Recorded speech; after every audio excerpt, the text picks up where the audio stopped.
Hi everyone, it's Barbara. I am back. Thank you for coming back to my channel and for watching this video. If you want to hear more things about homes and real estate, subscribe to my channel and like this video. I'd really appreciate your support. So today I thought we would talk about whether you should upgrade your home or not before you list it. There's a lot of different opinions out there about this, and I would say probably half the people seem to think you should and half seem to think you shouldn't. And I'm just going to give you a realtor perspective or my perspective on how that works. So first of all, keep in mind you've got new construction. You've got buyers out looking at new construction homes that are fresh, clean, all modern design. They are very, very appealing to somebody. So you're competing with that. And let's say your home is 25 years old and you're getting ready to put it on the market. That can kind of seem daunting. It's like, okay, how am I going to compete with these new construction homes in the area? Well, let me just tell you a little bit about, from working with buyers for many, many years, the things I hear and see that buyers talk about so that you can have an idea of what might bring you the most value. First of all, buyer impression. You know, when someone walks in the home, it usually takes about 10 seconds for them to actually determine if they want to purchase your home or not. So they're going to have a pretty good idea. So one thing that is really hard to overcome is when they walk in and they just instantly start going, oh, gosh, I'm going to have to do this. I'm going to have to do that. If we want it the right way for our family, I just don't know. It really makes it hard to overcome that when you're walking through and there are so many things that they see need to be done. Second thing I see a lot of is when we go into a property like that, a lot of people just immediately devalue where they think it should be. So they immediately go, well, I'm going to have to do all these things. And to the buyer, it's going to cost, this much. And to a seller, they're thinking, oh, they can do it for this, And so they immediately just want to lowball the offer. They hear that, oh, the seller's going to offer a credit for them to get new flooring. Well, instead of any of that, they're just going to probably go to the place where they say, without these things done, it's really only worth this much to me. So they're going to possibly try for lowball offers is another thing that I do see a lot when that happens. Value differences. Another thing I see is when someone goes into the home and they say, it's going to need all new flooring. The whole kitchen has to be gutted. This is horrible.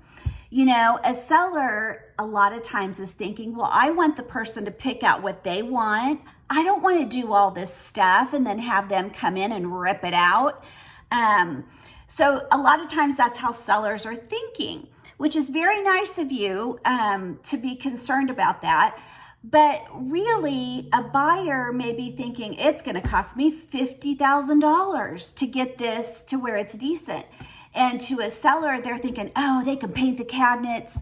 They could do it for 10, Generally, most of the time in these situations, we see value differences in how people feel about how much it's going to cost them to do those things. So when somebody goes into the home and they see things that need to be done, you're already at a disadvantage because they're already going, oh my gosh, it's going to cost so much money. So if the thing was just taken care of, those thoughts go out the door. Another thing is home condition. So, and this is not judging anybody by any means because every home needs something. But if somebody goes into a home and they just see they haven't been able to maintain it, things aren't completed, it's human nature. Their first instinct is going to be, what else haven't they taken care of? If they didn't think this was important, I'm just worried about how much care they put towards the home. So that's another thing I hear from people as well. And the last thing is lender approval. Let's say you say to your agent, hey, I just put $5,000 out there, and tell them we'll give them a credit so we don't have to deal with it. Well, a lot of lenders these days do not allow that. So if somebody's getting a particular loan and their lender won't allow it, you've already checked off that buyer. And most lenders, like I said, will not allow that anymore these days. Now there are some things sometimes we can do, such as escrow the money to make sure the money gets used towards what it's supposed to be. So anyway, there's different things we can do, but generally it doesn't work out too well. And so I know that a lot of you have opinions about, oh, what if I don't do it the way they'd want it or whatever. In my opinion, I really feel strongly that it is better to go ahead and do it. So when the buyer walks in, they can visually see it. A lot of buyers have a hard time doing that. So you really want to have it show ready to go.